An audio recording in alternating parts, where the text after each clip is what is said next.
Mind Gap Podcast.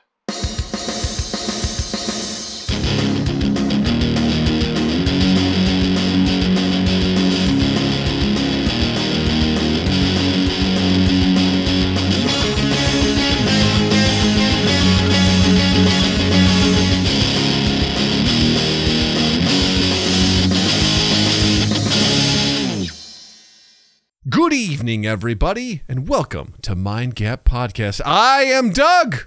And I am the one they call Justin. And I want to apologize because while you're listening to this, it may not be evening. Oh. It may be afternoon. It may be morning.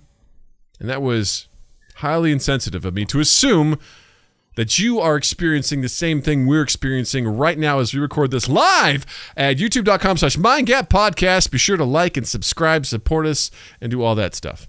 It's not good, man. We're kicking this thing off already apologizing. That's not a good sign. You know what? I think it is a good sign because we're trying to come out on equal ground with you, the listener. We're not above you. No. We're not even below you. No. We're in lockstep with you. We are. We're right together there. because together everybody achieves more.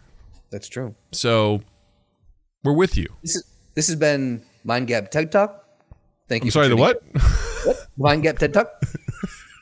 Hoy, the Mind Gap TED Talk. TED Talk. Hi. You get the Mind Gap TED Talk. The Mind Gap TikTok? Oh, you can find us on TikTok. Oh, God. This is going to be a good one, I can tell. We got some good stuff. We got some good stuff. So to everyone who has been checking us out live, like the Zinnies, the Emilios, the Wolf's Bloods, the Slotties. If I didn't say Noah, you're going to get again. Noah, thank you all for hanging out with us. Thank you for doing that. For everyone who's watched the show on YouTube and liked and subscribed, thank you. Those who check us out on the audio formats, wherever you listen to this, such as Apple Podcasts, Spotify, thank you. And to everyone who has rated and reviewed Gods Above from all pantheons, thank you. And if you haven't done that, please do us a solid and do that. It means the world to us. Especially, the subs. We are at 197, gang, on YouTube. Oh, we're so close. A mere 3 away.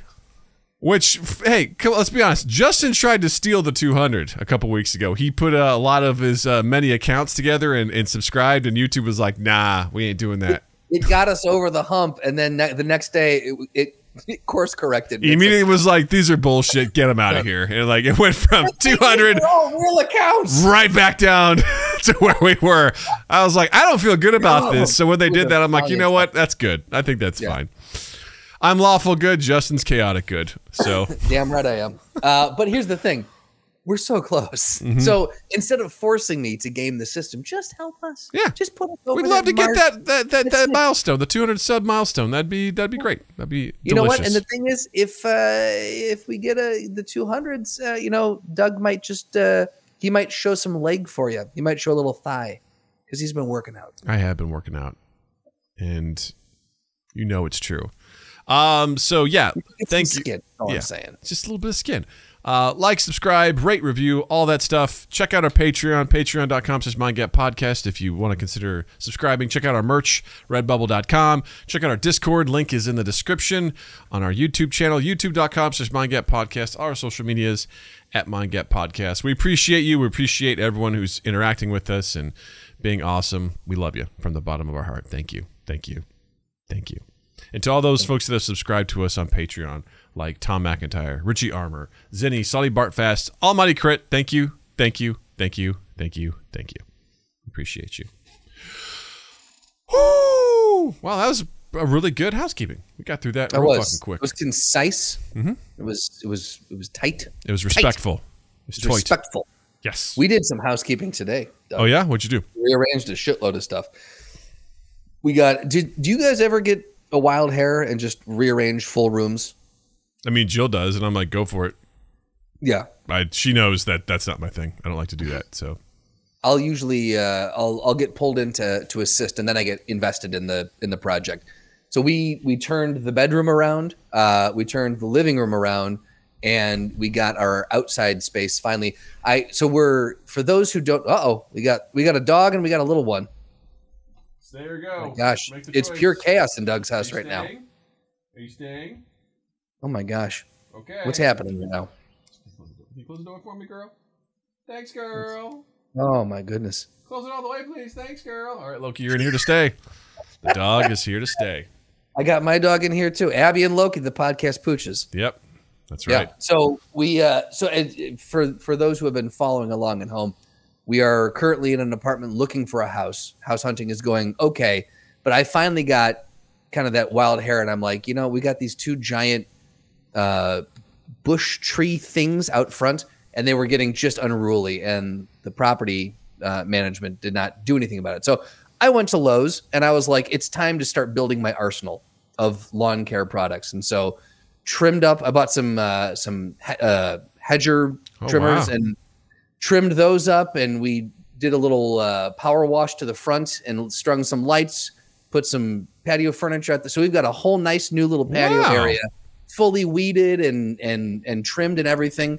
Got the best part is that Beth and I were like, we're going to get all of this done today, and like tomorrow a house is going to come on the market. Like we're going to put all this. You won't be mad about that. And we won't be mad at it. Like if that's all it took to get things moving, then that's totally it's like, fine. oh no, I bought things that I'll use later. Okay. But yeah. So we did some actual house cleaning today. Good for you. It was lovely, man. Sometimes you just need that little refresher, kind of shake that old dust off. Yeah, sometimes I like getting things cleaned up because I just have a bunch of shit that just is lying around. You can't see it in here, thankfully, but it's kind of a mess. And your camera angle, if you were to tilt the camera one way or the other, you would see mountains of stuff in Doug's room. Yeah, it's piles. It's not great. I have a box from when I worked at Grubhub, like all my office stuff. That was like during the pandemic and everything like that. Like it's all packed up. I have not opened it. I have been out of Grubhub for over a year. It's just packed up in a box. I'm like, I don't even know what's in there. It's just sitting over there. I'm like, huh, okay. Should probably open that up at some point. Now, is that when you all left the office and like brought anything you needed home? With I got most of it, but I didn't get all of it because it was like, hey, we got to go home because no more. And then months later, almost like a year later, I was like, yeah, I'm quitting. I don't know what's at my desk anymore. I took everything I needed, so they're like, oh, we'll pack it up for you. I'm like, okay, and then they shipped it to you. They shipped it to me, and I was like, I don't even know what's in there, but. Obviously, I don't need it, but before we came to Michigan, I went to my day job and was like, I better clean this out because I don't know when I'll be back in the office again. Yeah, and just put everything on Haig's desk. Nice. Yep. So he came. And immediately the next day, first thing he called me, he's like, "What is all this shit on my desk?" I'm like, "There's presents for you." So you remember me. His desk was just heaped with stuff. Yeah, I love how you knew it was you. Absolutely. There was no question about who it was. Yep. You piece of shit. What's this doing on my desk? Get this shit off my desk. You piece of shit.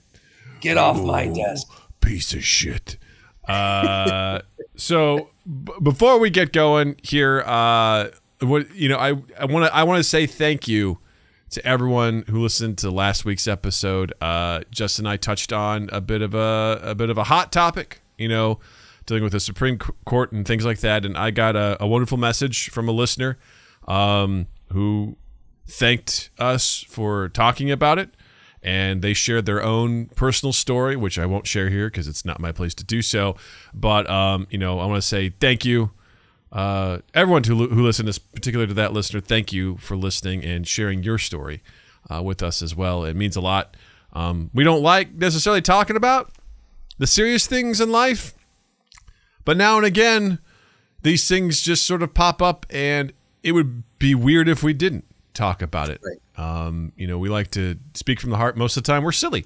I would argue, statistically, 99% of the time, we're pretty silly. Even when Doug hates stuff, it's still done with a silly frame of mind. And, I just want to say thank you, for bearing with us. We like to keep this space, one of our goals is to keep this a space that you can escape from some of the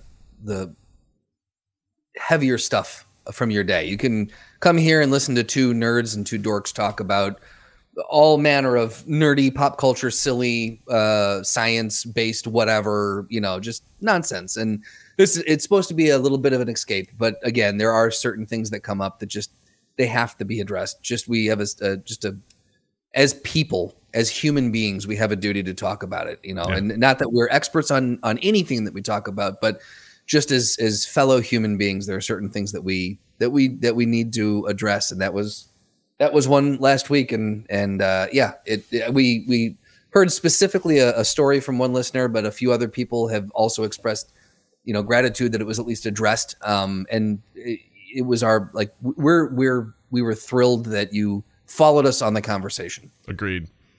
Strap in. We've got another one, gang.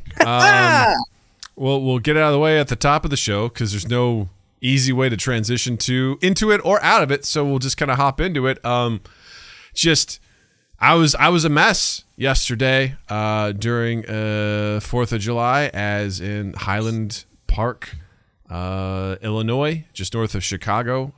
Some piece of shit opened fire on a 4th of July parade from a rooftop, killed several people, injured others, and it was incredibly upsetting to me. All the stuff has been upsetting, and it's one of those things where I haven't brought this up before because it's like, is it going to be weird when we bring it up?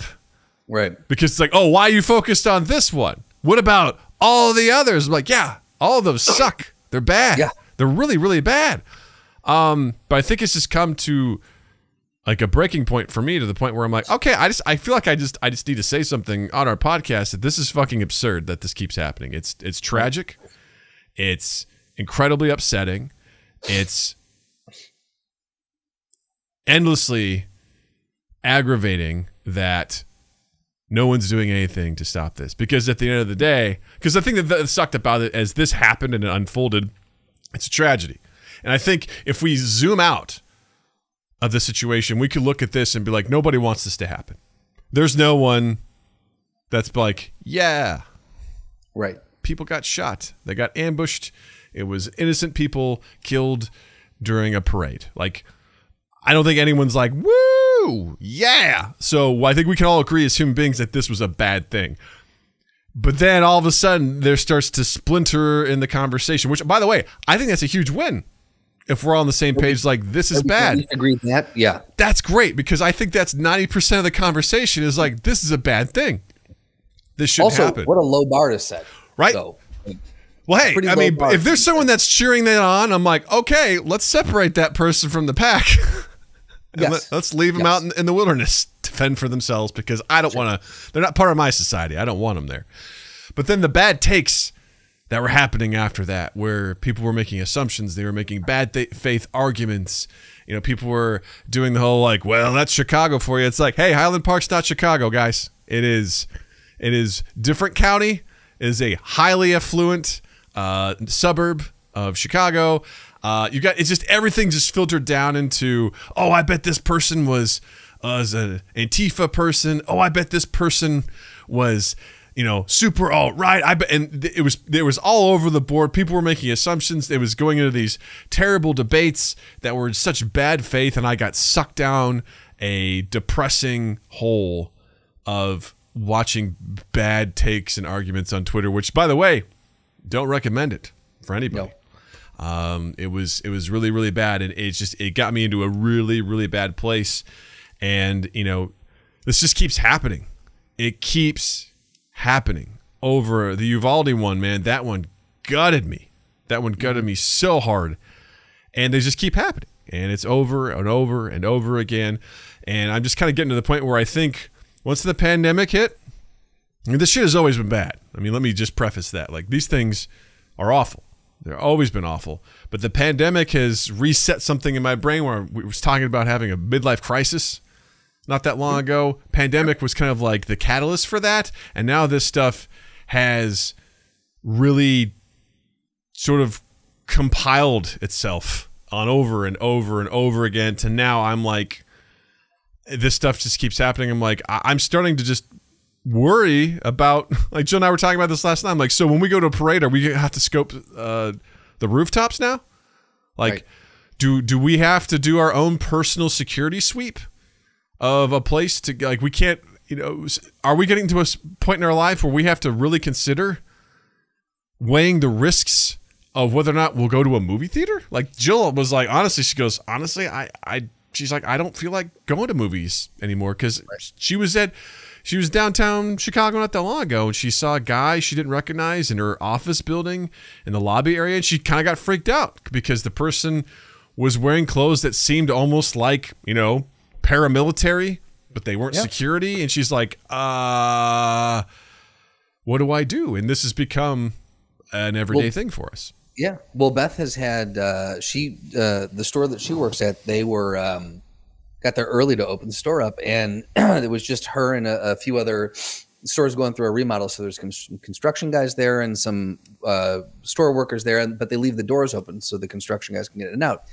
Well, this guy, young, probably 19-year-old white male, walks in, and he's got a black trench coat on, and he walks up and he goes, "Where's your bathroom?"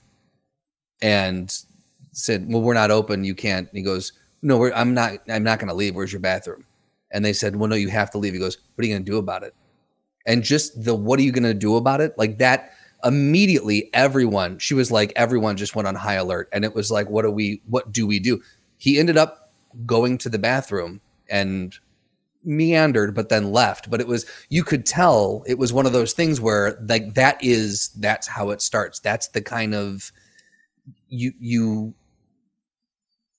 like, it is almost emboldened people to present those challenges. Like there's no reason to walk in like that and present yourself in that manner unless you are intending to put someone in that frame of mind. You're intending to put your audience in that frame of mind. Yeah. You know what I mean? And like, but they all had to be on this high alert because they were just like, shit, this is how it goes down. This is how it starts. And Jill seeing someone in that paramilitary attire, like it's becoming so run of the mill now. It's becoming so, this is what you face. And there is no more safe haven, like churches, grocery stores, malls, parades, theaters, malls, schools. It doesn't matter. There's no place that you can go where you can be guaranteed the safety anymore. And it just, and the thing that I think kills, poor choice of word, the thing that I think that infuriates me the most is the people who are still touting well, if everyone had a gun, if everyone there, and I'm like, you mean to tell me that it would not have been bedlam if shots started getting fired and everyone on that parade route was also armed? People would have been spraying bullets everywhere. That would have been, there's no good that would have come of that. Yeah. And no one would have stopped it. It would have happened. No. You know what I mean? Like no one would have stopped it. Well, the thing too is, and I don't want to spend a ton of time on this because this is just it's a black hole that we could fall into, but I just kind of I want to make one major point here, in that the argument, actually two that are kind of linked. One being that we are emotional creatures, humans, and a lot of violence happens because we are emotionally compromised. We get agitated, we make poor decisions, right? We see it in every piece of media. And most of the time there's a catalyst in a movie where you're just like, the movie Seven, right? Brad Pitt's character holding a gun, Kevin Spacey, and he hears the thing that sets him off and he gives into his wrath. Like that happens to all of us. And we see fistfights, we see road rage, we see all sorts of violence that people get into when they're not in the right emotional state of mind. And the idea that anyone can also have a weapon, a life-ending weapon at their disposal at any time when they're emotional.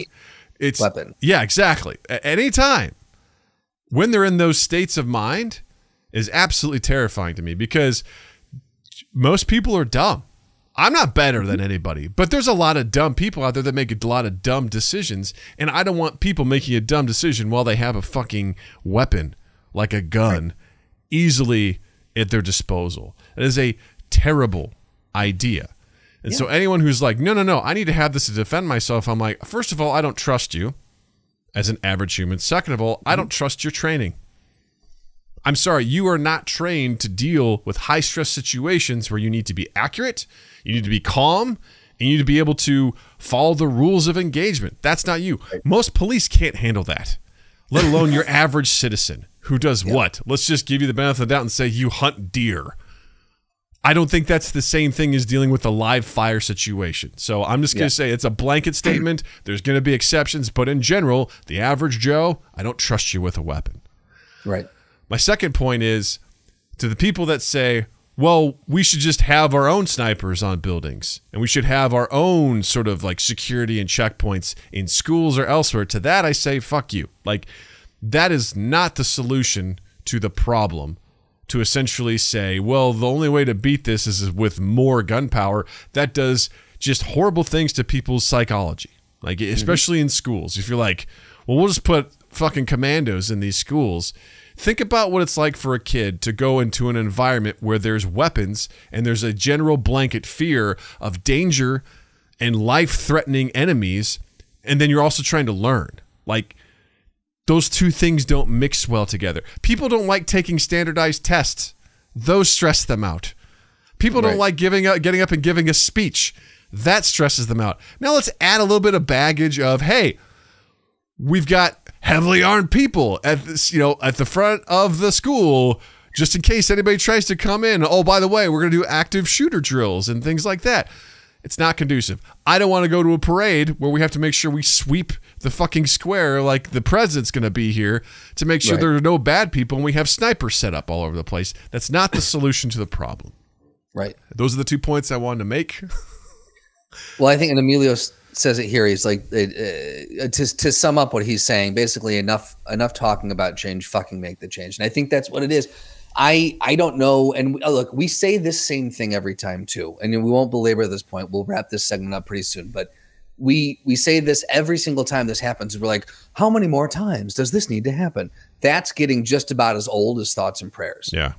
Like that, the questioning of how many more times has worn out its welcome. And I where I lose faith in everything is the fact that I don't think there ever will be a tragedy large enough to get people to get anyone to to move on this. I mean, I understand that there was some, legislation passed and then there was Supreme Court waited on what, like, sure, we've had some minor things being pushed through, but what are we fucking doing?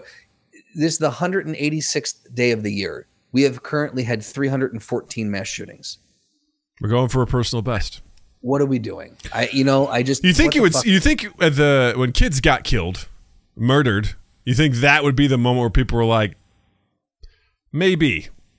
But when you see people you get groups of minorities, you get groups of religious people, you get groups of children, you get I don't know what's the fucking line anymore, man. Well, especially when I see random ass people on TikTok, saying like, you're asking me how many kids have to die for me to give up my Second Amendment right? Well, I'll tell you, it's all the kids because I'm not giving this up. And I'm like, what? Jesus Christ. What? You would prefer to let people die so that you can own a gun. That doesn't sound fair to me. Nope. So with that being said, that's our quick, just honest, from the heart response on this most recent tragedy.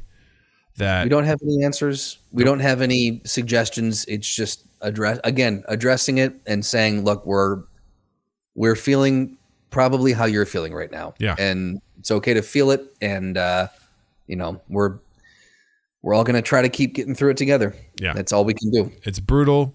And I appreciate the opportunity to be honest, because at the core of this show is I want it to be honest, hopefully honestly funny. That's the goal, to be some silly boys and play some silly stuff. But at the end of the day, like, I also seems incredibly disingenuous.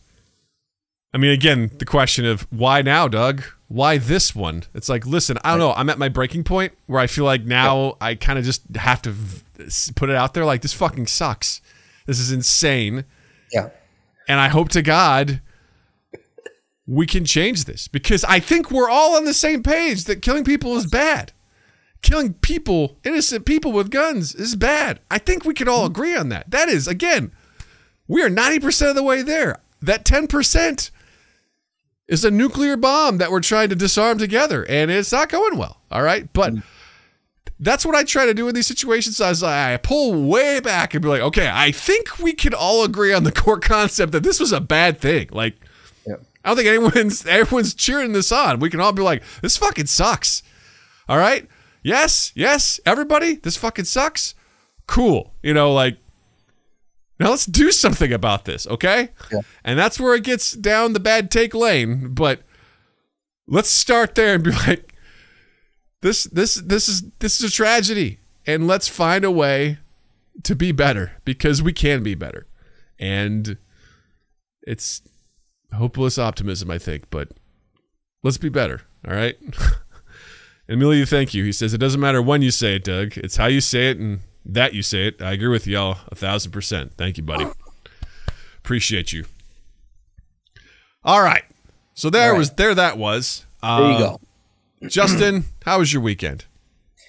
You know, it was fine. We had, actually, no, it was better than fine. We, Beth and I spent a lot of time just kind of hanging out, and we went strawberry picking on Sunday, which was fantastic. I've never been strawberry picking. I want to ask you a question.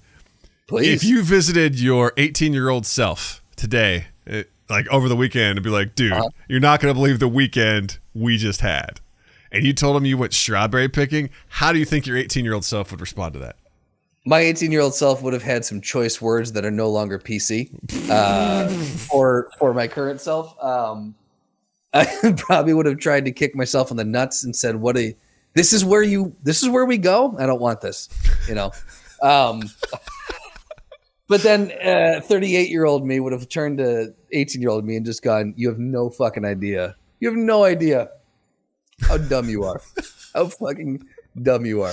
Yeah, 18-year-old self has got your guitar going like, that's dumb, old man. A little baby. Dun, dun, dun, dun. That's the right time frame. Right? You can just catch your ants and march right out of here. Dun, dun, dun, dun. Yeah. No, but yeah, so in true old man fashion. But I'll say this, it was I never, I've been apple picking, I've been to, pumpkin patches, apple orchard.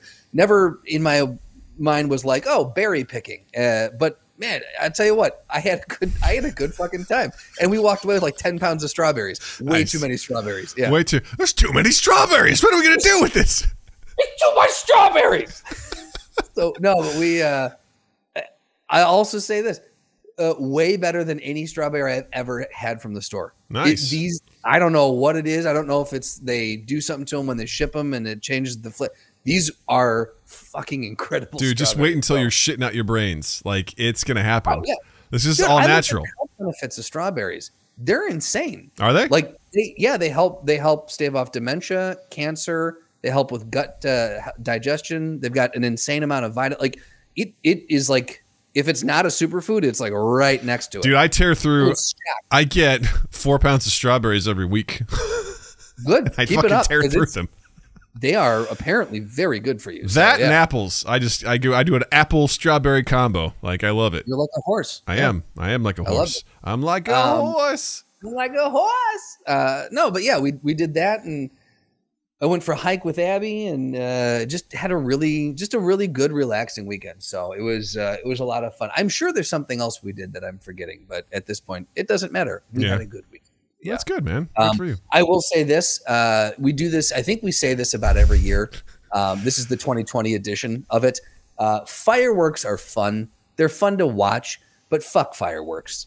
Just straight fuck them right up the fucking butt, because they are, I don't know how Loki takes it, but Abby was scared out of her mind. She was sitting there physically shaking, hiding under the bed. She was inconsolable all night. Like, we got very little sleep, as we do typically in the past. But then you also think about like how it disrupts birds and animals, and like it really is not good for anyone. And then someone posted recently too, people with PTSD didn't even consider that not a fun night for them either, when explosions are going off over their head. So look, I don't shame anyone for liking fireworks. I think they're beautiful. I really do enjoy watching them, but the older I get and the more curmudgeon-y I get, the more I'm like, dude, can we just fucking be done with it? Let's pick one night, not 5 nights until 2 a.m. One night and we get it out of our systems, and then we can be done with it. It's like the fireworks purge, you know? Yes, exactly. Yes. Exactly. Yeah. So that's the 2020 edition of this. We'll be back next year with the same thing, but that's my hot take on fireworks. Fuck them. Yeah, I don't think the average Joe needs to be having fireworks personally. Like, I think again, I just, again, hey, go to a fireworks show that the city puts on. You're in Disney World. That's the best you're going to get anyway. Like, that's some of the best fireworks shows ever. You're in Vegas, whatever. Absolutely. Like, it's New Year's Eve and all that sort of stuff. Fine. But the problem is that it's the entire month of July is a problem. Pretty much. Because people will just start fucking firing them off, and they will do it randomly. And it's just it's let's face it. You're not a pyrotechnic expert, gang. You're not. I'm sure it's fun. Listen, I love putting a fire in the fire pit and just staring at the fire. There's something just very, I don't know, caveman-like about it. You stare at it, you're like, this is fire, and I'm going to feed it. I will feed the fire spirit. What do you want to feed it? There's so much fun. Dad's like, can I throw this in the fire? I'm like, throw it in. Appease the fire spirit. It's great. I've never actually, I'll say this, I've never actually fired off. I have lit a firecracker before. I was in, I don't know, either junior high or like 5th grade, and a friend handed me a handful of these little firecrackers. Little black cats? Yeah. I don't know, the fuses were way too short. And I lit one, and it exploded, and it like shot off like the skin of my upper, like my lower butt cheek. Shit. And like my ears, I was like, oh God. I was like, I don't want to do these anymore. And my mom was always like, you're going to blow your fucking hands off. Like, no, we're not doing this. We got sparklers one year, which was great. I got sparklers for Natalie this year. She thought those were great. I'm all for that. Again, I have issues with sparklers because you're handing a 2,000, like you're handing a stick of fire to a kid. I never realized how fucking dangerous sparklers were when I was a kid. Yeah, they are. Like these things burn at like 2,000 degrees or some shit. It's like, hey, don't touch it. And they're like, okay. And then they run around with it. It's cool. It's totally fine. But, you know, I look at, fortunately, Loki, nothing's fireworks. Like, it means absolutely nothing to her. Really? She's, oh God, I hope she stays that way. Same. Truly, because same. I mean, the last year we took her up to like a lake in Wisconsin, and just literally right next to neighbors that were firing off. She was just sitting there watching. No big deal. They just, didn't care at all. I feel like when we first got Abby, she was fine. And then there's that one year, and I think I've told the story before, but we were walking in Grant Park, and at the top of the stairs at the 11th Street Bridge. So that's for those who are not familiar, there's a bridge that goes over some train tracks on 11th Street in Chicago, and it's about 10 stairs, not that many. And at the top, there was some punks, and they lit off like an M80 when we were walking by. And if she wasn't on leash, I would have never seen her again. I've never seen her freak out and pull so hard. And ever since that point, anything that goes bang, even on TV, she starts whimpering, ears go back. So I don't know if it's like doggy PTSD or what, but like that was the turning point when she can't handle anything that goes bang. Yeah. I truly hope that Loki never has that. I'm in the same boat because, you know, it's so funny because my neighbor. You can do. I know. Can't do anything. You can't tell them. They're like, the world is ending. You're like, it's fine. You know? Right. Then we sit there like idiots and try to tell, like, it's okay. Hey, it's okay. Come here. It's okay. As if that makes any sort of difference. They're sitting there like, why aren't you under here with me? You're in trouble too. Like, yeah. You know, if we all had a good social agreement that's like, light them up until 9 p.m. on 4th of July. And after that, you know what? We'll say 10 o'clock. We'll give you till 10 o'clock. You gotta let it get dark, right? Because that's the thing is it gets, you know, whatever. You know what? I'll even give you 10:30. I'll give you till 10:30. But then shut the shit down. Like, shut it down. You're done.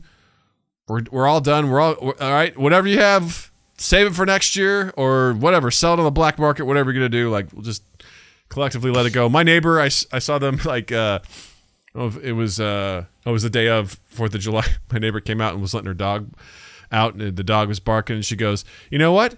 I'm just going to let my dog out at 5 in the morning because you guys kept me up with fireworks. Here's my dog to wake your ass up. Enjoy. I love that. I was like, I'm with you because I respect that. I don't care. Like, yeah, I just, you know. Yeah, fireworks, whatever. I like professionals doing it. Just like guns, I would prefer professionals to handle them. Sure. Yeah. I think we can draw some parallels between topics here. Yeah. Yeah. Sure. Did you see, last thing on sparklers, did you see there was a video going around? And these are the kind of people who win the Darwin Awards. Did you see the guy who put the sparkler in his mouth? No. Like a fire eater? No. Put it in his mouth. And immediately, it was one of those like gifts that end too quick. Subreddits or whatever. Yeah. He put the sparkler in his mouth and immediately took it out, but it was still like you could see sparks still in there. And then the GIF ended. I'm like, I would love to see how this turned out. Yeah. All at the same time, I feel like we don't need to see much more. I feel like we know how that turned out. Yeah, right. He doesn't taste anymore. It's like called perfectly cut videos or something like that. Like they have those cut at the perfect time. You're like, oh. Right. Yeah. Also, Amelia said you're supposed to light sparklers from the bottom of the stem, not from the top. Good to know. I'll keep that in mind for next year. Yeah. Didn't know that. Does it get hot? I guess because maybe it burns hotter as it goes down. Well, it gets closer to your fingers, so it makes sense to start there, and then it should burn up away from you. Yeah, exactly. That makes sense. Thank you. Yeah, see? PSA from Emilio.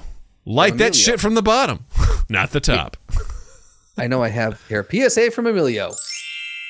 You got it. Light that shit from the bottom, not the top. Thanks, Emilio. Started from the bottom, now we're here. Don't thank me, thank TikTok. I will never Never. Fuck you. Nope. Let me reverse this. I don't like that anymore. No. It's no. So Doug, how was your weekend? Oh, it was pretty good. I went on vacation last week. I went to Galena, Illinois. It's a small town. And had a blast. I didn't do much. But it was great family time. We went swimming every day. Natalie thought that was the greatest goddamn thing ever, which also made me realize that vacations with her can be pretty chill. As long as there's a pool, you're covered. And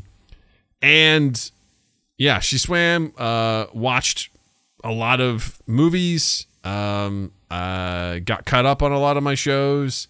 I walked a lot because it was actually the place we were staying for Airbnb was on a golf course. So there was a lot of great places to walk. Beautiful. Which was great. Loki got a lot of exercise, which was awesome. It was just great, man. It was really great to get away. I felt very rejuvenated, very refreshed.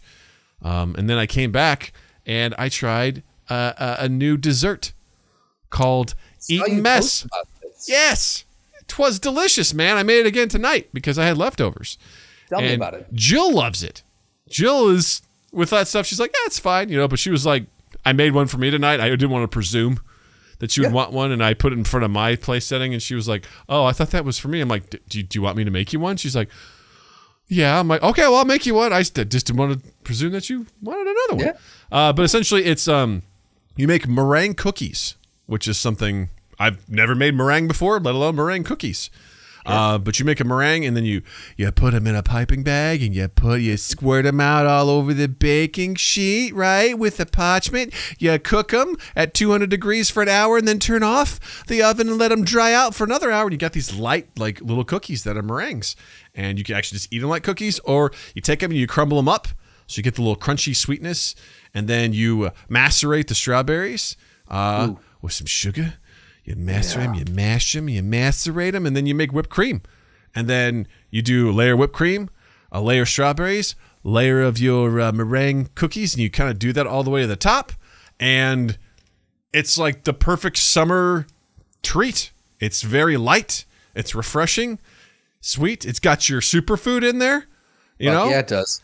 I'm like, this is going to become a regular thing, I think, for me for the summer. I'm going to do some Eaten Mess. And shout out to Preppy Kitchen for the recipe. I watched it, and I was like, I will be making this when I get home, because that's what happens is I get obsessed with something, and I'm like, well, I got to make this now. So it was delicious. Yeah, so that sounds incredible. Had a great weekend. And on top of that, this worked out so perfectly, I just finished my 10-week advanced lifting training program. Yeah! Thank you. Well done, Douglas. Thank you, Center, for your endless amazingness. That I can't say this enough. If you're looking to get into fitness, everyone, we are not sponsored by Center, but God, do I wish we were, because I sing their praises anyway. If you're looking to get into fitness, it is a very affordable app that has workouts if you're looking to do strength training, if you're looking to do burning fat, if you're looking to do any sort of fitness whatsoever, and they have amazing recipes on there. The best recipes for breakfast, lunch, dinner, snacks, post-workout shakes, like all the stuff. And it's founded by Chris Hemsworth, aka Thor, and his amazing team. And like a lot of the trainers that you have, like one of the guys is his stunt double that's used in the Thor movies. Like, they know their shit. They've got yoga, they've got Pilates, they've got boxing, they've got everything in there. Like, you all, like, this thing has absolutely changed my life. It started with Noom. It helped let me get a better relationship with food, and then it turned to this for as far as fitness goes. I fucking love it. And I was really nervous. I was really nervous about the advanced weight training because I did the intermediate one twice, and then I was like, all right, I think I'm ready for this. And it was 10 weeks, and I made it all the way through, and it was fucking awesome, man. Like, and I started over yesterday. Like, so I'm starting it again. I'm doing it again. I'm going all the way through because I want to do it with a little bit more weight this time. So, dude, I'm proud of you, man. Thank you. You're absolutely killing it. Thank you, man.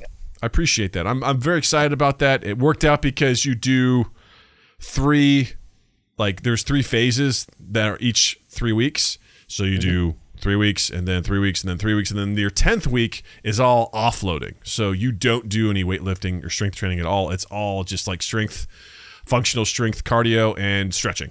That's all it is. So it happened to work out that week I was on vacation required no gym work. So I was like, perfect. I was going to ask, like, how do you do that when you go on vacation? But that's perfect. So is the offloading stuff, is that like is that the hit hurt stuff, or?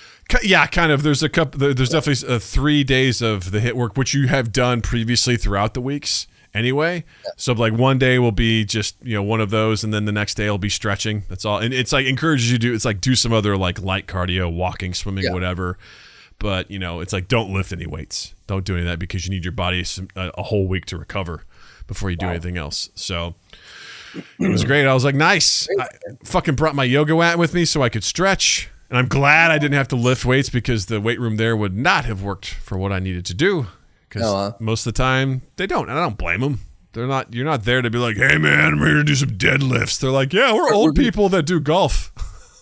We're going to bang and clang, man. Let's get it going, brother. Woo! Yeah, I'm very excited. I was very pleased with that. I'm pleased with the results so far. It's just because not only that, here's the thing I love about this. I think Jared actually sent this to me about it was someone being like, hey man, why do you work out? And the story goes, well, I want to work out because I have 2 nephews and I want to be able to lift them up whenever they play with me. He goes, so I've made that my whole point. He goes, and throughout most of their lives, I've been in good shape. So whenever they come at me, I lift them up over my head and they think it's great. And so do I. And I'm like, that's almost 100% why I do it as well, is so that when Natalie wants me to throw her out of the pool, I can, and it doesn't hurt my shoulder. And or when she's winded. Like, Dad, can I ride on your shoulders? I'm like, get the fuck up here. When we were leaving Disney World during the after the fireworks, and there was just people everywhere. I'm like, well, first of all, I held her on my shoulders for the whole fireworks show. And I'm just sitting there. I'm like, this is a test of endurance. This is why you lift right here. Right. I'm sitting there. I'm like, I will not break. I couldn't really focus on the show because it was starting to hurt, and I was like, I won't quit. I won't quit. And I put her down. I rested. I'm like, all right, kid, it's time to get out of this fucking park. And I just, this is why we do it. Yeah, this is what you play for. Or I was at my in-laws, sister-in-laws, and they had like this boat that was stuck in a rut. And they're like, they needed help. And I'm like, just working with my brother-in-law, and I got done. I'm like, this is why I lift. Just start squat thrusting, go. Stupid shit like that, where I'm like carrying in the groceries. I'm like, this used to really hurt. And now I can do this and I don't worry about it. That's fucking awesome. Yeah. I want to be, listen, I'm going to hurt. I'm going to slow down at some point. It's going to happen. But for now, I'm like, I'm going to put myself in the right set frame of mind. I'd love to lose some more pounds, but I'm thrilled with just, getting stronger and doing that shit. Yeah. So, that's, well, I'm going to throw this out there. This is the first time I'm saying it out loud, but I want to say this on air. I want everyone listening to hold me accountable. I want you to hold me accountable. Okay. In July 25th, I'll be 39. It gives me 1 year. By the time I'm 40, I want to be in the best shape of my life. Let me say that's a BHAG, Justin. That's a BHAG. That's a big, hairy, audacious goal, and I respect it. You have to understand too. When I say the best shape of my life, it's not. I've never been that healthy, so that's not really going to be hard to do. I mean, Justin, your marathon shape was pretty impressive. I appreciate that. Yes, but that was just slender. That wasn't like I slimmed. I didn't tone. You know what I mean? How about this? I want to wordsmith this a little bit with you. Yeah. Fit by 40. And now, what does that that means? That's a great question, because Jill and I, this was Jill's goal, like back when we were 38. She goes, I want to be fit by 40. I didn't really know what that meant, but this is now, I feel like what I understand what that means. It means having a good, healthy lifestyle, and that includes eating well, not killing yourself with your food, you know, sure. not being like, I'm not happy because I'm eating grass and air. Right. But, I'm eating boiled chicken and rice every day. Right. Yeah. You're like just being healthy with it, knowing, understanding, having a good, healthy relationship with your food and being consistent with it, right? Allowing yourself some treats in there, but not letting yourself turn into Doug and turn into an ogre and be like, I will consume. So good relationship with food, and then also consistent workout, like something where you're just it doesn't have to be every day, but it's a situation where you're like, you have something where you are doing it on the regular to the point where that's why I love my watch so much. Like, hey, this is brought to you by Apple Watch. But there's things on that motivate me, because it's like, right. How many calories am I looking to burn in a day? How many times am I standing up in a day, like hours wise, to make sure that I am moving, because that motivates me to move. What is my exercise minutes that I'm actually tracking every day? And I actually currently have a streak of, I've hit my move goal 263 days in a row. And my goal is to get 365. And I've hit, you get these rings on your thing. It's gamification. I want to close my rings for a year straight. Love that. I'm over halfway there. So when I used to use my Apple Watch, that was the same. If I didn't close a ring, I got real upset. Yeah. I've been closing them every single day since I've got the watch, basically. Yeah. I think I had one day, the first day that I got, and after that, I'm like, I'm closing these every fucking day. And so that's how I would personally define it. You can take it and go from there. But I would say, I love how I gave you my goal. You're like, no, here's a better one. I'm like, I'm afraid you're not gonna get there, and you're gonna be like, I'm not in the best shape of my life in a year. I'm like, that's also a tall order. You know what I mean? Like, to be like, I'm gonna be in the best shape of my life. It all depends on how you define best shape. If you commit to the program today and you start today, you never waver for a year. Yeah, I think you can do it. But life happens. You know what I mean? So I would hate life doesn't happen. Fair enough. I would hate for something to throw you off, and then you'd be like, well, fuck, I didn't get there. I might as well just down this bag of chips, like. Oh, that is going to happen. Because that's what I would do, It's like, well, what are you going to do? And there is a demon inside of me that I'm fighting every day. Sometimes they win a little bit. Sometimes I fight them off. But there's a constant hunger in my stomach that I'm trying to deal with every day. And it is a battle. And I have a better relationship with that now than I ever have. And those are the things I look at. When the days where I'm like, ugh, I could have done better, I'm like, you're still okay. Right. You're still okay. You're going to make it through this. You're working out every day. Right. I'm going to do another celebration here. I say it's a bragging celebration. I burned 2,100 calories yesterday. Like, that's a lot for me, as far as like, I got up, I did a 4-mile walk, I went to the gym, did a strength workout, and then I mowed my lawn. And that, like that was, typically I get anywhere between, I'd say 1,300 and 1,600 calories. Like, I got 2,100. I was like, fucking A. No wonder I'm tired. Yeah. Fuck yeah. Well, I'll say this too. I'm not saying that I need to have a 6-pack and look like Chris Hemsworth by 40. That's not what I'm saying. Cool. That's cool. I'm saying best shape that I have ever been in, which again, if you've seen pictures of me in high school, not great. So it's not like I'm chasing my 17-year-old body again. You know what I mean? Like my 17-year-old. That would be illegal. was doughy. Yeah. At best.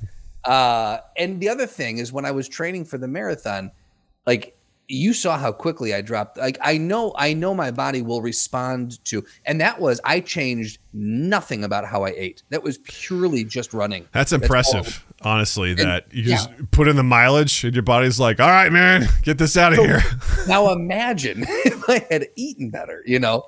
I'm just saying. So I understand. I fully understand it's a tall order. I want it to be a tall order. Hey, like that's my thing is I've been while you've been doing this, you know, I've been, you know, vacillating between doing well and not doing well, and I've been going back and forth with you here. And I'm a vacillating kind of guy. Dirty vacillating boy.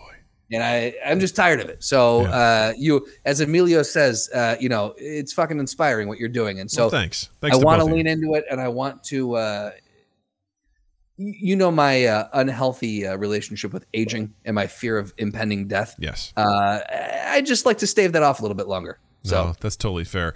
I actually thought about this little blade thing, but cleaning out stuff, like Jill was cleaning out some of our closets, and she goes, "You want to feel good about yourself?" I was like, "What do you mean?" She goes, "I got some of your old improv dress clothes up here. You want to try them on?" Did you try them on? Oh God, yeah. Like I put on some of my pants. I think it may have been one of those pairs of pants from that photo. Oh, buddy. And I was like, you got to take, did you take pictures? I didn't take any pictures of it. No. But like, I got it in and I was like, this used to be kind of tight around my belly. And I showed it to Nally. Nally goes, "Dad, I'm sorry, but that doesn't fit you anymore." And I'm like, that's a good thing. That's a good thing, kiddo. And I put on the dress shirts and I was like, these things are so baggy on me now. Like they're so baggy. And I mean, the shirt that I'm wearing now, this is one of the shirts that Jill bought for me years ago, and I never wore it because like my belly would be, you know, just pouring out of it. Now I wear it and I'm like, I feel good. I feel confident. And that by itself, weight, everything else be damned. The fact that I could put on these shirts and be like, I feel good and I know I look good. Like, it makes me feel great. It really does. Like I've started to see things just, you know, just muscle wise, like something I never like, just my shoulders in general. Cause I've had a bad shoulder for a while. Actually doing this lifting has strengthened it to the point where it doesn't bother me anymore. And I was worried about that because that seemed counterintuitive. Oh, this hurts. Fucking lift with it. I'm like, that sounds like you could screw it up. But the things that I was doing the right weights. There was like in this advanced program, there's an entire day of the week that's just dedicated to shoulders. So it's anywhere from 40 to 45 minutes where I'm just doing shoulder workouts. And I was like, this could be really, really bad. But I found that it's actually strengthened those muscles now way more than, you know, originally when I wasn't doing anything with it. So just stuff like that. It feels really good. And, you know, Jill complimented me, you know, recently about how she goes, "Doug, you're already fit." I was like, "What do you mean?" She goes, "You have a consistent workout routine. You've committed to it. You're eating better." She's like, "As far as I'm concerned, you've already achieved fit by 40. She goes, "I'm trying to get where you are, where I can be consistent every day." She goes, you go on vacation and you plan this out, like what you're going to do to be active on vacations and stuff. She's like, "You've adapted this to your lifestyle." She goes, "You've done it. So congratulations." I was like, "Oh, thanks." She goes, "I know you're not exactly where you want to be." She goes, "But you've done it." So so when you say like, that's only my concern is just be like, listen, let's do a SMART goal, Justin. Let's do specific, measurable, I hate that fucking shit. Achievable, relatable, and timely. I'm hearing that now. Know, oh gross. God, I'm so done with SMART. It's gross. It's so gross. I was like, I hate goals, so I don't want to do this anymore. But I think that's great, man. And if there's anything I can do to help you with that, if there's anything our community can do, I say, community, let's rally around Justin. Let's give him some support. Shame me. That's it. That's all I need. We're not here for shame. What works for you? What motivates you? Because there's the people that are like, you know, I see them in the weight room where they're like, they need someone to scream at them while they're lifting to motivate them. Come on, spit in my mouth. Come on, like I'm always just like, stop yelling at me. I don't like that. It doesn't motivate me. Is it someone who's like laying out the logistical things, like, hey man, like this is something, you know, if you look at the math on this and like what you're doing X, Y, and Z, here are the technical analysis. You know, what is it that motivates you in these kinds of things? That's a really good question. I don't know.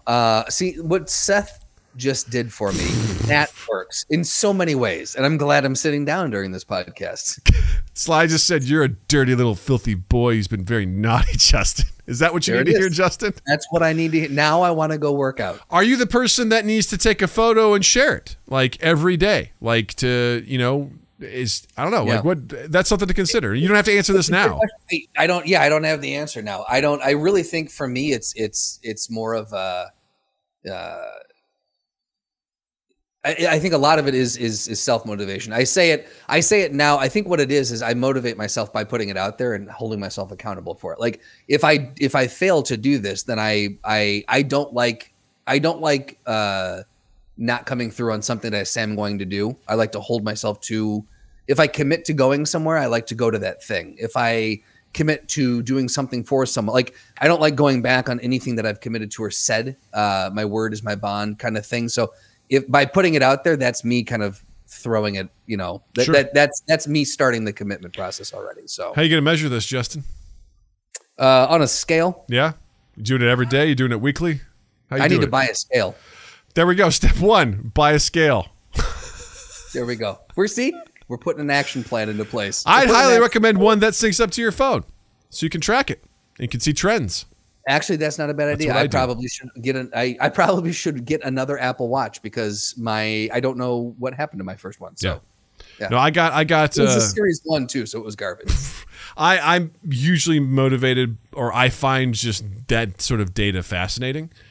Just seeing those trends in still trying to come down off the trend of Disney World. I haven't quite gotten back from that yet. Although I gotta say, I didn't eat the worst, but I didn't eat the best on this vacation. I came back. I didn't bring my scale with me. I came back. I'm like, it's pretty reasonable. I'm okay with that. Come back from Disney World. I'm like, yeah, you ate bad, and this is what you get. Like, this is what you get.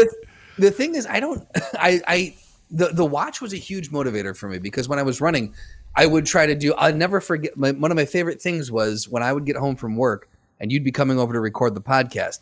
And I was like, give me 45 minutes. And I would go, or no, I think it was, whatever it was, I knew that I could run 4 miles doing a 7:45 per mile. If I road runnered it where my feet were just spinning, you know, and like I didn't stop, I knew I could make it back in whatever that time works out to be. And so I would always say, give me like X number of, and I would hit the front door. I would go down the lake path and I would turn around and I was doing again, like a 7:45 mile, and I would get back. And I think later in it, when I got comfortable running with my shirt off, you would see me coming over the bridge and I'd be like, hey man, all right, let's go up. You set up the mics. I'm going to shower. Yeah. I remember that. Yeah. Yeah. And so like that, but it was great because I would love to see, like, am I on pace? Can I do better? Can I do a 7:42, you know, or whatever? Like, and so I might need to reinvest in something like that. I feel like that I do think maybe I am data driven in that regard. So that helps a lot too, because you realize, you know, sometimes a watch would be like, hey, you know, you haven't quite met your move goal for today. Do a 20-minute walk and you're there. Like, just it kind of puts in perspective what you need to do, or it's like do a stretch or do something like that, and that sort of, because that keeps it in mind too, because you know, I know that if I stretch every fucking day because I would die if I didn't. But, you know, like I know that stretching usually nets me about 100 calories, you know, possibly 100 to 125, depending on how long I do it. So like if I'm at night, I'm like, I kind of need to get 100 calories. I'm like, I'll stretch again. Like that'll get me. And that's good for me, you know, or like, if I walk, I have several routes around my neighborhood. I'm like, I'm going to do this quick one today. Like today I was an idiot.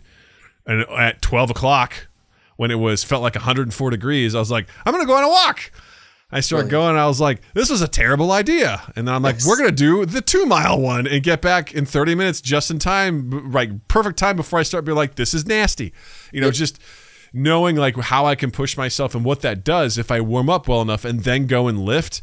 The lifting is exponentially better because my body is like, let's really do this. Yeah, and of course, adding the nutrition in there is also the key point as well. So...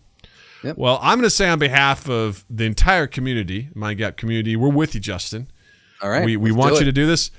Tell us how we can support you, how we can hold you accountable, and we got you, man. We're going to get you there. We got a year and 20 days as of today. There we go. A year and 20 days. Justin is going to be in the best shape of his life. Let's make it happen. Boom. timestamp it, mark it, and also fuck every other topic we had apparently tonight. Exactly. Fuck it. Because now it's time for another of the favorite segment, Anime Out of Context. And this one is special this week. This week, it is super special because this is the first week that a fan has submitted a transcript for the Anime Out of Context segment. I don't know what this segment is. I just saw the title of the document and I'm very... Yes. I'm very... I don't know what this is. I have no idea what this is. I briefly... So this Nervous? shout out to Slotty. Slotty put this together. He's told us for weeks now that he's got he's got something for us, which I appreciate. Oh, Tint says, I want you guys to know that you're special every week. Thank you, Tint. Love you, man. You're the best. Thank you. It means a lot. So Slotty's like, hey, I submitted something. Let me know what you think. And I was like, I didn't want to read any of it. I just go, listen, who's going to play what? Which character? He goes, well, I think it could be either of you. I was like, all right. And then he kind of gave me a little bit more descriptors. I'm like, all right, I think Justin's going to be this one. I'm going to be this one. He's like, cool. Got it. And so this is going to be exciting. So that being said, in the past, I have put these together. I have context of it, but Justin doesn't. So this week I have no context for this. All right. So if you want to be involved with this, if you want to submit this stuff, which I love that this is happening, join our Discord. Link is in the YouTube description below, or hit us up on any of our socials at MindGap Podcast, or email us, mindgappodcast@gmail.com. Submit to us your script. You just have to identify the characters, who's going to be playing what. Give us a little bit of direction as far as like who the characters are, what they do, so we can kind of decide and go from there. And then just we will both wander into it, just dumbfounded, and see what happens. So this week, like I said, comes from Slotty. This is from JoJo's Bizarre Adventure, which I've heard is a crazy anime. So haven't seen it myself, but Justin is going to be playing AC/DC. It's not spelled that way, but that's apparently how it's pronounced. And Justin, you are going to be playing a 2,000-plus-year-old Aztec superhuman who has all the self-assuredness that comes with being 2,000 years old and never being beaten in battle. Wonderful. And I will be playing Joseph. Joseph is young, cocky, typical protagonist. Okay. Here we go. A young man, Joseph, Joestar, is walking through an ancient-looking ruin at night under a full moon. It's almost dawn. It's always darkest before dawn. Now, where on earth is Loggins hiding? I have to stay sharp. I have a score to settle with him. Joseph comes to a statue and looks up to see a man clearly outlined in the moonlight standing atop it with his leg out, and another man at the end of that foot dripping blood. How horrid! It's unnatural. Instructor Loggins! He's dead! The man spins around and Joseph can now see his face. AC/DC! So you came to Venice? So you came to this island? To think, the woman guarding the stone is just an island over. AC/DC kicks his leg, propelling the dead body of Loggins off onto the ground. He jumps down off the statue and walks off. Internally, his lungs were pulled out. Lungs are vital for Hammond users. It had to have been one swift kick.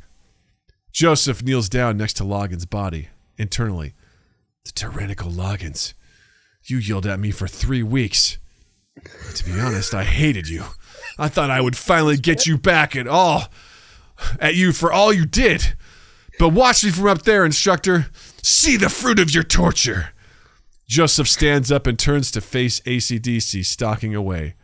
AC/DC begins walking over a field of immense spikes, each step sending one through his foot. Joseph runs over the spikes, sparks of Hammond energy allowing him to stay perched atop them. Hey, AC/DC, it's 6 days early, but I'll take it now. The antidote in your nose ring is mine. Out of my way. I don't have time to deal with you. Time? You have way more time than me. That was sharp. I think you've grown smarter. But when someone looks at me like that, they're asking to die. Joseph dances around on the spikes and curls 2 fingers towards AC/DC, beckoning him to bring it on. I'll tell you once more, get out of my way. Touch me, and you'll lose half your body. Make me. AC/DC's hand flings out, and Joseph stops it with a single finger, crackling with energy. What's this? Well, get me out of your way.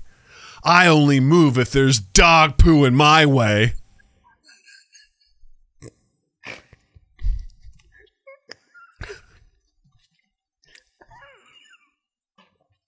I'm in love with this already. Keep it together, Strandlet. Keep it together. You gonna read the direction? Sorry, that's on me.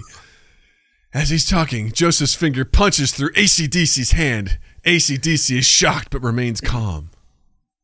His Hammond is breaking through my skin. He's learned so much control in these 3 weeks. However, AC/DC's hand closes over Joseph's, and his smoking finger sticks out through the back of AC/DC's hand. I must say your new skill surprises me, but you're still far from ready to fight against me. I met and devoured countless Hammond users like you 2,000 years ago. AC/DC twists his hand, breaking Joseph's finger. If I twist and break your finger off, you'll never use it again, like this. Joseph swings up and over AC/DC, his finger still lodged in his hand, and a thin string circles around AC/DC's arm. Oh, so you finally noticed. Your arm is wrapped up in a fine silk thread. It's soaked in vegetable oil so it conducts Hammond well. I was aiming for your neck, but there was no chance. How did you do it? The thin thread traces all the way back to Logan's dead body. It's a little morbid for my tastes. The first blood goes to my instructor and me, AC/DC. As he says this, the thread crackling with energy slices AC/DC's arm off just below the elbow. The arm flies off and is impaled on a spike. 2,500 years ago, a man in China wrote The Art of War. He said this: victory is decided before the battle is fought. That means laying strategies while your opponent is unaware. I skipped school a lot, but Granny Arena made sure I studied history. You may have lived a long time, but you don't have a head for strategy. Take this! Joseph kicks the disembodied arm, sending it spinning on the spike while the flesh disappears. How dare you! Oh, are you angry? Are you upset that I disintegrated your whittle arm? Well then get upset! I'm far more furious than you. Because of that little ring you put inside of my neck, I haven't slept right for weeks! AC/DC's eyes well up with tears, and he begins whimpering. Huh? Tears stream down AC/DC's face. I just can't take it. I can't take it. Internally, what the hell is this? He's bawling his eyes out. And I thought he'd go on a bloody rampage. This is more than weird. This is embarrassing. He's throwing a tantrum like some 3-year-old. AC/DC continues to sob and picks up his skeletal arm. My poor arm. Some things are creepier than mindless anger. I should finish him off quickly. Joseph starts to move towards AC/DC, and suddenly the crying stops. AC/DC rises slowly. Ha! I feel better now. Sometimes my emotions overwhelm me when I'm about to lose it, and I try to calm myself by venting with a crying jag. I'm going to take that line again. Ha! I feel better now. Sometimes my emotions overwhelm me, and when I'm about to lose it, I try calming myself by venting with a crying jag. Earlier, you referred to Sun Tzu, didn't you?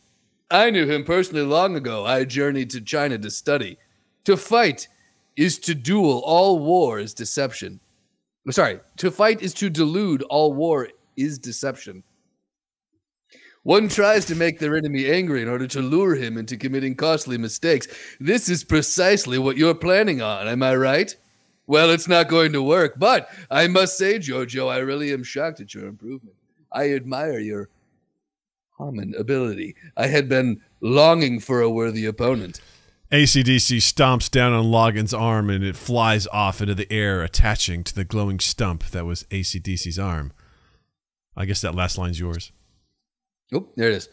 It's a bit thin, but it will grow thicker in time. I love that there's a note here that says probably the best stopping point, and we are going to honor that. There's more, but I think, yeah, I think that's a good place to cut it.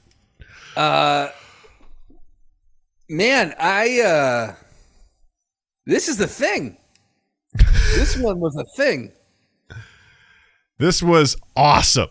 Because I have a picture of it in my mind, but I have no idea if it's accurate. I have no idea what JoJo looks like. I have no idea what AC/DC looks like. I have no idea what Hammond energy is. Like, the thing that I just can't get over with all of this, the thing I just is it is so exposition heavy. Why are you? I'm presuming that we're seeing the same things they're explaining. Why are we seeing and explaining the same thing? Probably what you're seeing is you're seeing guys like in a fighting stance and like the camera's like slowly moving and then cutting to the back of the other guy as they're like talking, you know, and you're seeing shots from other parts of the area and things as there's, dude, if you think over explaining is bad on this, wait until I put some more of the new shit I've been watching out there. You are going to fucking hate this. It is brutal. I just like the line that kills me is, so you finally noticed your arm is wrapped up in a fine silk thread. It's soaked in vegetable oil, so it conducts Harmon well. Or Hammond. I keep saying Harmon. Yeah. Hammond well. I was aiming for your neck, but there was no, like, it's just. Yeah, the whole vegetable oil one, I was like, the most fun with this is trying to keep a straight face while you're reading absurd things. Like, that is my absolute favorite part of all of this. And then he just goes, 2,500 years ago, a man in China wrote the Art of War. He said. I love this as a random lie. It's like, get me out of your way. I only move if there's dog poo in my way. Like, that seems very out of character for whatever this is. Also, this was really bad, but I wanted to be like, 25 years ago, a man in China wrote the Art of War. He said this, and then just have him just speak Chinese. Right, exactly. Be like, the guy's like, wait, what? He just like speaks Chinese for a whole paragraph? And he's like, yeah. And the guy's like, I don't speak Chinese. What the fuck did you say? I think one of my favorite things about doing this segment too is just picking a voice that you know does not match what's going on. I'm like, this one's gonna be the my best Phil Hartman from the It was perfect. Hi, I'm Troy McClure. Right? You know, like, I'm like, well, why not? This guy's a 2,000-year-old warrior who's very confident. Where he does He's Troy McClure. Yeah, it was Phil Hartman doing Charlton Heston reading Madonna's book. I like my vagina. You know, just. Is that something he did? Yeah, there was like a wonderful skit where they were doing like someone has to do the audio book for this, and they got Charlton Heston to do it, and they're like, dude, he can't say like pussy, he has to say pushy. Like they were trying to edit out what he's saying, and Charlton Heston's like, pushy? You want me to say pushy? He like just. You want me to say? I love my vagina. It was a really good. Really good one. Oh my god! Amelia goes. The best part is that the dude Doug voiced is a teenager. So there you go, nailed it. Like, perfect. Yes, nailed it. And Slotty says your AC/DC was actually pretty damn good for him. So hey, all right. I'm glad that my take worked. If there's one thing we learned about improv is you got to make choices. You know, and you do. Yeah. You just got to see where it goes. So. Look, all the great, performances in the last few years, you have to make bold decisions, and it may not pan out, but, sometimes they do. You know, Joaquin Phoenix made a bold choice, when he played the Joker. He did. Jared Leto makes bold choices all the time. Rarely do they work out, but hey, it's okay. It's a choice. And at the end of the day, you got to remember, it's Morbid time, That's right. Slotty, I'm glad you enjoyed this immensely. I enjoyed that you submitted this. I know it's a bit of it is a bit of work to put this stuff together. I know that as I've put some together, especially if the scenes are a little bit longer and you're trying to truncate and figure out what's going on. But so I appreciate the effort. That is amazing. This was a ton of fun.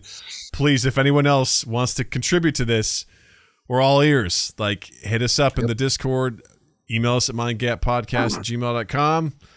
I can't wait to do more. I've already got a couple more lined up from the batshit stuff I've been watching recently, so get ready, y'all. It's going to get crazy. Hooah. Hooah. All right, so... And if someone wants to take on the task of reanimating what we're doing, please feel free. Yeah, if someone wants to just throwing it out there. Take our voices and do an animation of the scene with our voiceover, please. Holy shit. That would you be can amazing. do your own animation of the scene, or you can overdub our voices to the actual, whatever you just want to do. Be creative. Be creative. Yeah. Exactly. Or if anyone wants to animate any part of our show, like, amazing. Stop motion, animation, whatever. Great. I'd love it. It'd be amazing. Yeah. We'd love you forever. Absolutely. All right, Justin, what do you have to recommend for this week? I'm going to recommend, it's a Ryan Reynolds film that came out a while ago on Netflix called The Adam Project. Is that you're recommending it, so it's got to be good.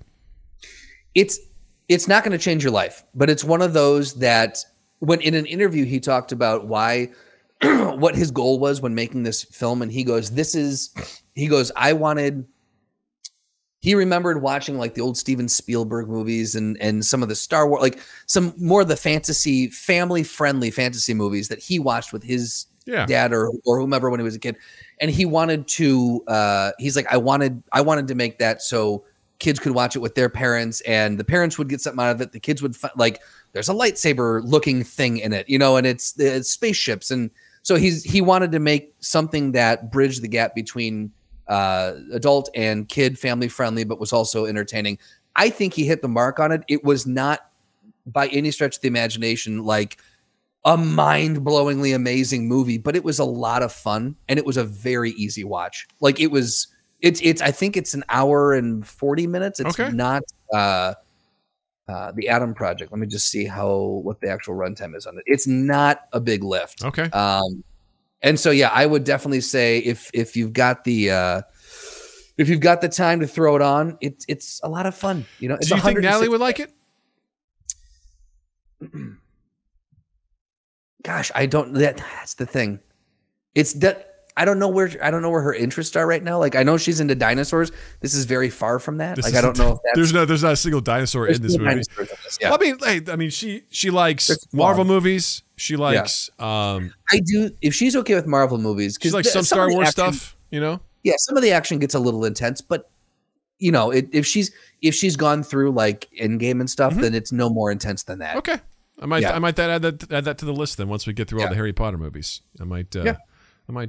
Some choice language, a couple shits in there and whatever. She's watched Ready Player One a bunch of times, and she loves the part where the guy goes, "It's fucking Chucky," So where he's just like, "Don't say that, okay?"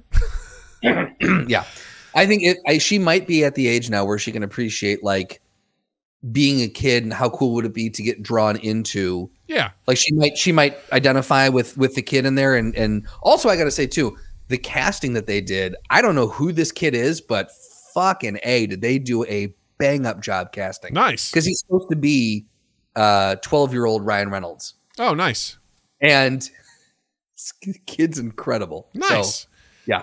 Yeah, I'll have to add that to the list. We do Friday night movie nights for family night movie nights on Fridays. So sure, I'll add that to the list. I like it. I'm hoping. This one I'm worried about, but I'm hoping it hits. So. Okay, cool. Yeah, I'm excited.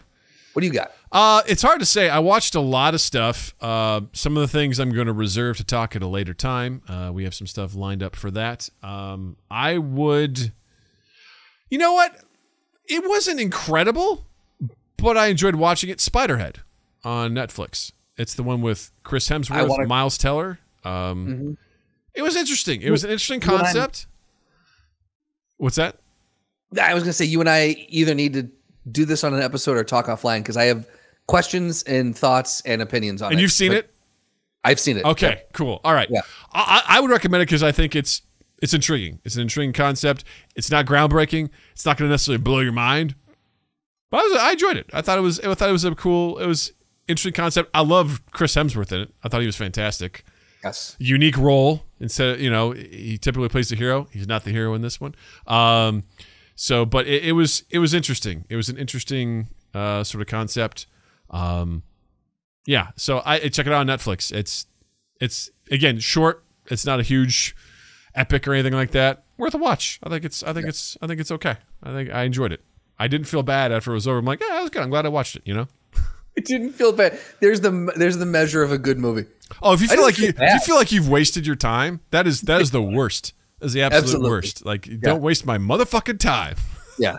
To quote Al Pacino. As Sam Jackson always says. That too, yes. Yep. Great. So check out those recommendations. And please check us out on all of our social medias at MindGap Podcast. You can email us at mindgappodcast@gmail.com. Please rate and review wherever you're listening to this. Please like and subscribe on our YouTube channel and share our shit out. Get our stuff out to the rest of the world. We'd greatly appreciate it. And don't forget to follow Justin online as well. On Instagram and Twitter at Justin_Michael, spelled Mikel. It's the fun way of spelling it. And while you're in the online realm, check us out on Apple Podcasts, Stitcher, Spotify, Google Podcast, all the places where you can find and consume quality podcasts. You can find and consume us as well. We'd love it if you would share us around, rate, review, all those things. One of the big ones is sharing. Sharing is caring. So please copy the link, send it out to your social network, and let people know that we exist. Means a lot. And then 2east8th.com, and keep an eye on all of 2 East 8th's social medias. Awesome.